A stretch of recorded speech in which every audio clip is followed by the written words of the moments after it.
And also in relation to that sericulture, it is a part of the Silk Road, an international trade route that started around 200 BCE, but it continued all the way to the 8th and 9th century. So the map is a little strange, but so this is the China, right? This is a Korean peninsula, and this is Japan. So it was a part of this international trade connecting East Asia to West Asia. So in Korean art, you are going to see some artifacts that were created either Central Asia or West Asia, like Persia, those period countries. And then those objects traveled around through China and then found in some tombs in Kyunghee. So that is really remarkable. And some objects traveled further, and you can see evidence in Kyoto in Japan. And then another interesting aspects are like so painting. I talked about basic formats of Asian painting, and also popular subject matters in ink and brush painting are plants. I mean, if you think of it, it is a little bit unusual. Like in Western art, what are the most common subject matters? One may say Virgin and Child. Remember Virgin and Child in the Renaissance period? Or portraiture, right? Portraiture. In Asia, there were functional paintings for banquets and portraiture, or portraying famous figures. But in most common forms, especially after 15th century, the popular subject matters you see in Asian painting are plants. So there are some overlaps, but it's called Four Gentlemen. In Chinese, it's called the Si Jun Zi, like a four gentlemen, literally. So they are orchid, bamboo, chrysanthemum, and plum trees. So I have images of pine trees, and what is this? This is the bamboos, and this is plum trees. Plum is not the cherry blossom. You don't see very often plum trees in the East Coast. But anyhow, they are venerated or respected because each of them represent noble characters of scholars or gentlemen. They withstand harsh winters. They are not really beautiful looking objects, but they have certain personality, I guess, or perseverance in them. So they were praised for their patience and tenacity. And then, it's all the same, orchid, bamboo, chrysanthemum.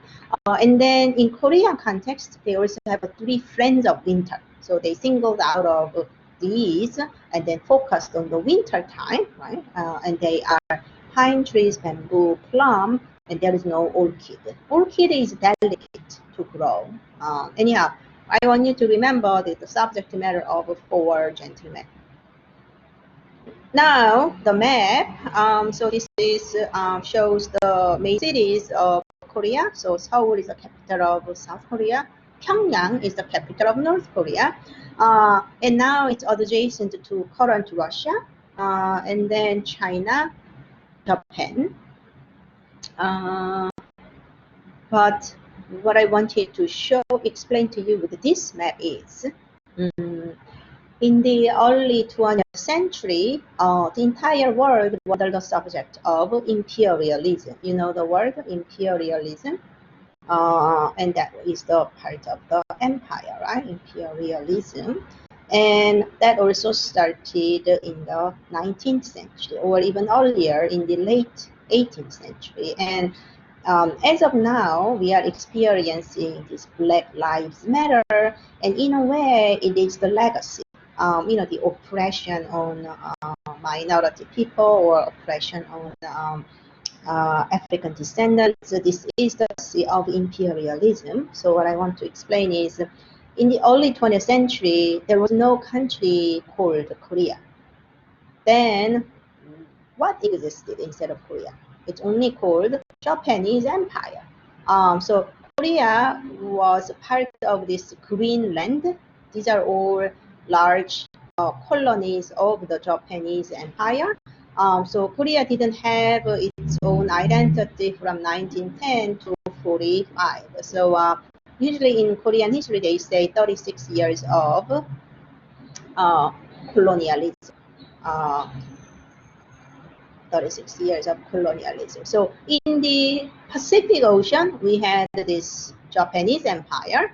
And if you go to the Atlantic Ocean, what did you have? You had the British Empire. You see the purple or red areas? These are British empires. So even today, Canada and Australia, New Zealand, they remain as part of United Kingdom, right? Or they call it Commonwealth. So it was a small island. Japan is also a small island, but they had bigger territories around the world. And also think about the United States of America. If there was no independence movement around 1776, probably the United States of America was still part of Commonwealth, like Canada. So I want you to remember these legacies of imperialism.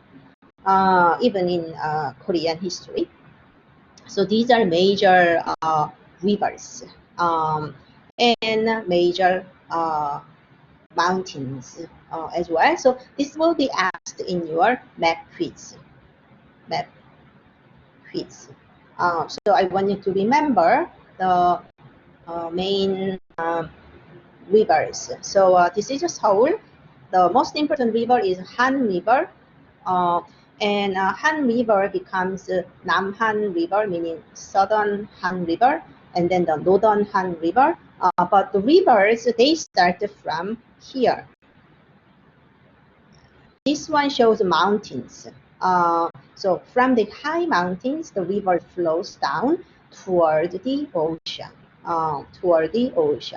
And then it starts here, but it runs toward the ocean. So Han River, and then the Busan, the second largest city, you have Nakdong River, and then Gwangju, and those western area, you had the Kum River. So because agriculture was the main production system, obviously the river is very important. And in northern part, really important river is Taedong. But romanization has been changed, so it should be more like a Taedong River. So it starts from the mountains, and then it runs through the ocean.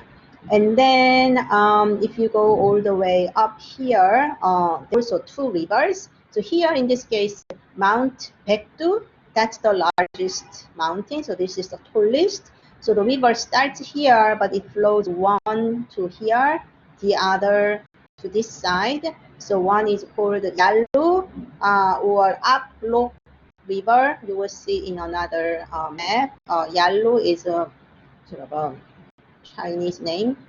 And then Tuman River is called Tuman River in Korean.